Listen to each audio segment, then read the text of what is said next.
আসসালামু আলাইকুম সুপ্রিয় দর্শক, শুভেচ্ছা জানবেন। ইরান পাকিস্তানে গেছে, সঙ্গে নিয়ে গেছে মিনাব 168 এই শব্দটি।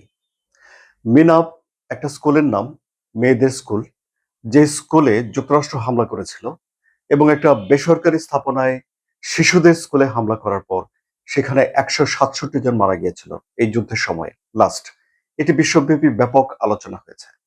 সেই থেকে শব্দটি এসেছে মিনাব 168, যে বিমানে করে ইরানের প্রতিনিধি দল পাকিস্তানে গিয়ে পৌঁছেছে। সে বিমানে অনেকগুলো সিট খালি রাখা হয়েছে। সেই খালি রাখা সিটে ওই যে মিনাব স্কুলে যারা মারা গিয়েছিল তাদের জুতো, তাদের স্কুল ব্যাগ, তাদের ছবি সেই সিটগুলোতে বসিয়ে দেওয়া হয়েছিল। অর্থাৎ ইরান সহযাত্রী করেছে তাদের শহীদদের, তাদের শিশুদের যারা এই যুদ্ধে মারা গেছে।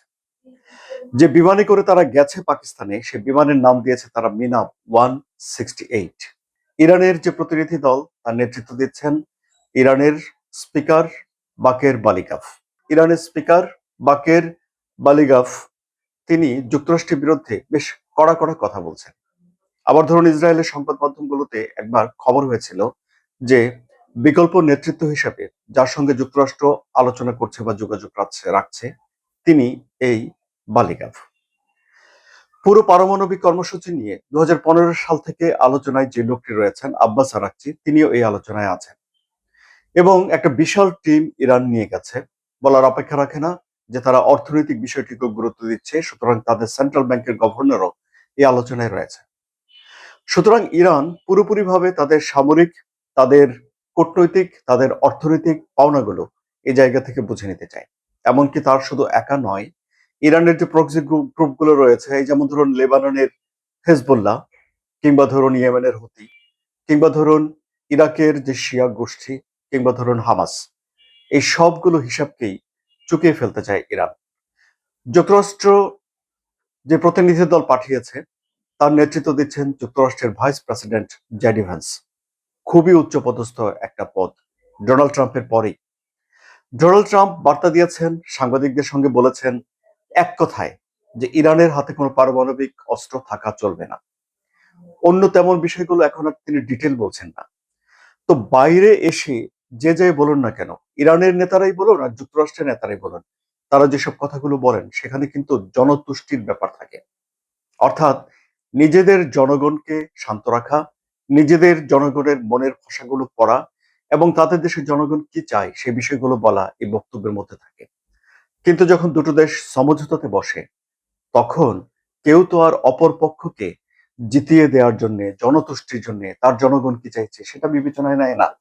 তারা দেখে তার নিজের দেশের স্বার্থ, দেখে কিভাবে নিজেকে ঠিক রেখে অন্যের স্বার্থটাকে দেখা যায়। সুতরাং কমন গ্রাউন্ড খুঁজে পাওয়া, এটি হলো আলাপ আলোচনার সবচেয়ে বড় বিষয়। কোন কোন জায়গাতে এখন যুক্তরাষ্ট্র এবং ইরান কমন গ্রাউন্ড খুঁজে পাবে, সেটাই এখন দেখার বিষয়। যে আলোচনা হচ্ছে পাকিস্তানে, পাকিস্তান কূটনৈতিকভাবে অনেক লাভবান হয়েছে। কিছুদিন আগেও পাকিস্তানের অর্থনৈতিক অবস্থা বেশ খারাপ ছিল, সেই জায়গা থেকে পাকিস্তান ঘুরে দাঁড়িয়েছে। পাকিস্তান যুক্তরাষ্ট্রের সঙ্গে সম্পর্ক ডেভেলপ করেছে, বিশেষ করে ডোনাল্ড ট্রাম্পের সঙ্গে। পাকিস্তান এবং ভারতের সংঘাত বন্ধ করার জন্য মার্কিন প্রেসিডেন্ট ডোনাল্ড ট্রাম্প দাবি করেছিলেন যে তিনি সংঘাত বন্ধ করেছেন, তাতে সায় দিয়েছে পাকিস্তান। এমনকি ডোনাল্ড ট্রাম্পকে নোবেল পুরস্কার দেওয়ার জন্যও পাকিস্তান সুপারিশ করেছে, নাম প্রস্তাব করেছে। এমনকি পাকিস্তান ডোনাল্ড ট্রাম্পকে রেয়ার আর্থ মিনারেলস অর্থাৎ বিরল খনিজ পদার্থ সরবরাহ করবে এমন কথা বলেছে। পাকিস্তানের যে ফিল্ড মার্শাল আসিফ মনির, তার সঙ্গেও যুক্তরাষ্ট্রের প্রেসিডেন্টের সম্পর্ক ভালো হয়েছে। সুতরাং এখন এই যুদ্ধটা মধ্যস্থতা করার জন্য পাকিস্তান এই আলোচনার আয়োজন করেছে। ডেফিনেটলি এটা পাকিস্তানের জন্য একটা বিরল সুযোগ।